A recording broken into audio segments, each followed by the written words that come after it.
絵が上手くなるだけで絵が上手くなる人っていないんですよね。どういうことかっていうとですね、結局絵上手くなるためにいろいろですね行動していくと、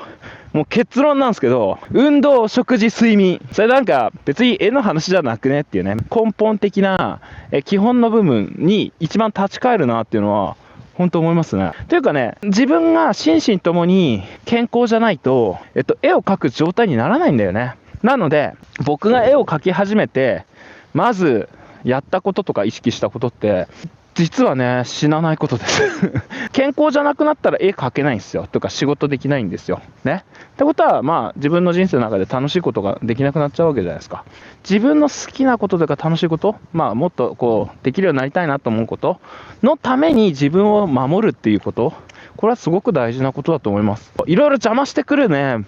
ことがあるよ。まあ、家族だったり友達だったり周りの人だったりいろんな諸々の経済状況だったり、そして何よりも一番の敵は何だと思います？皆さん一番の敵はね、自分の思い込みです。はい、冷静に考えたらそんなことする必要もないんですよ。気に病んでいたり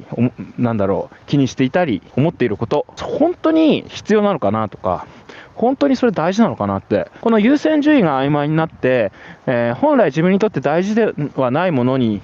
時間を割いたりとか不必要なことをしてしまったりとか、気づいたらなんか自分の時間が奪われてやりたいことじゃないことをずっと人生がいっぱいになってしまう。これね、話全然今日の話と違うじゃないかと思ってる人同じです。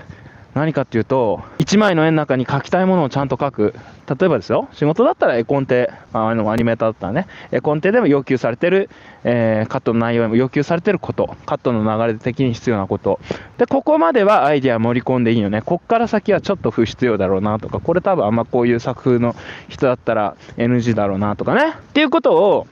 考が整理されてると、アニメの仕事なんか爆速で終わるんですよとか言ってちょっとね、軽んじた発言です。申し訳ない、本当。いや、そこまで分かってたら爆速で終わるし、めちゃくちゃ稼げるんですよ、アニメの仕事。これね、実はね、アニメの仕事じゃなくて全部です。これ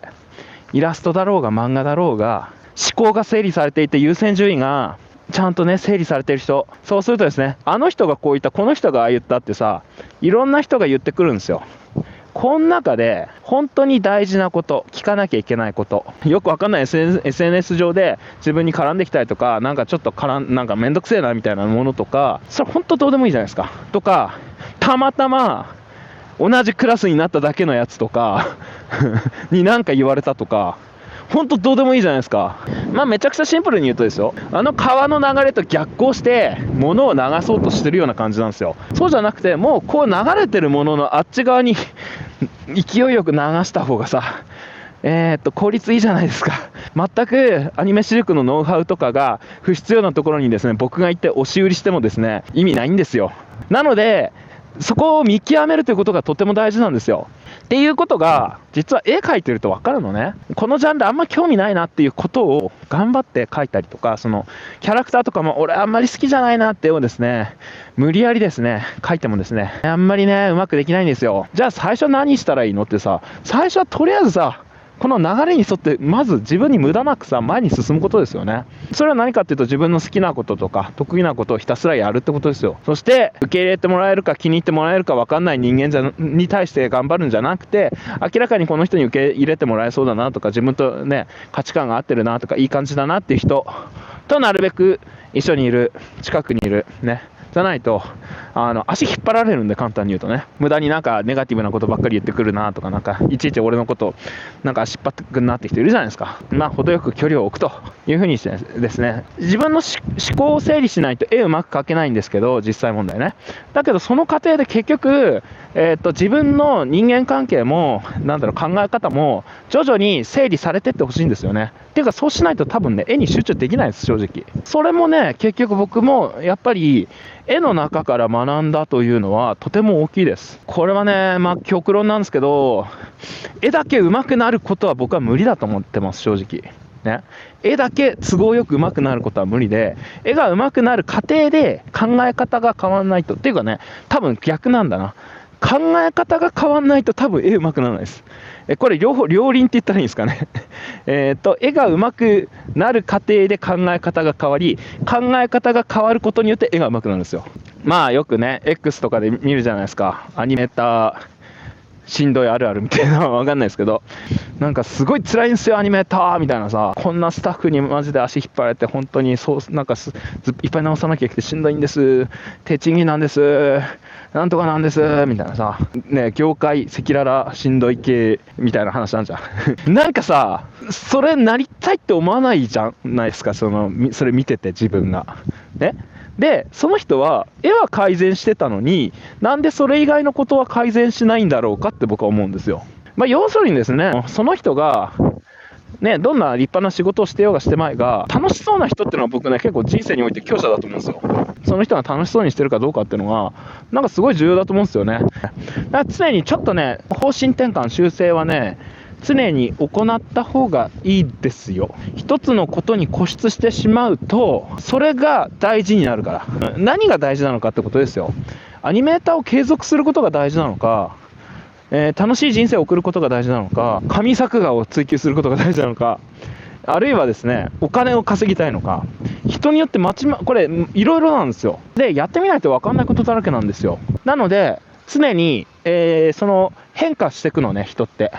だから初心者の時と中級者の時と上級者になった時で練習内容変わるんですよ。意識した方がいいことも変わるし。なので今思ってることってね、ずっとなんか永久にそれやんなきゃいけないわけじゃないし、それを やろうとする方を中心なメインにしちゃうと、自分のなんか気持ちをですね、殺すことになっちゃうっていうのかな。良くないですよね。絵ってさ、こうダメだと思ったらさっと書き直した方がいいんですよね。要するに最初の線の1本目じゃないけど、先入観がさあったりするわけ。例えばアナログだったらさ、どんどん紙が汚れていくじゃないですか。そしてデジタル作業者だったら分かると思うんですけど、気づいたらなんかラフレイヤーが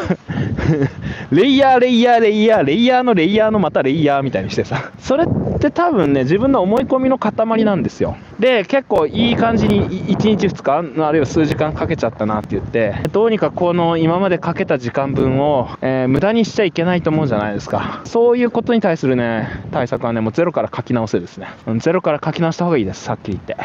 で場合によっては早く寝ろですね。はい早く寝て、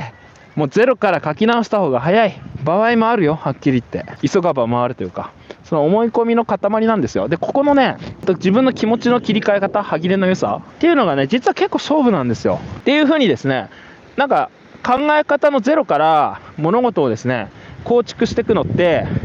なんかいろんなことに活かせそうな気しません？急いでんだったらやっぱゼロから物事をね考えて構築した方が早い場合もあるんですよね。今までやった分を無駄に しないようにしようとかすればするほど、どんどん予算がねかかったりするんですよ、大体物事って。それは絵が上手くなる過程で、そこの歯切れの良さっていうのかな、発想の転換をぜひ覚えてください。じゃないと絵上手くならないです。そして実は実人生もそういう意味では豊かにすることもね難しいんですよ。それをもとに、それ以外の部分も、豊かになっていったらいいんじゃないかなという感じで、ここら辺で皆さん終わりたいと思います。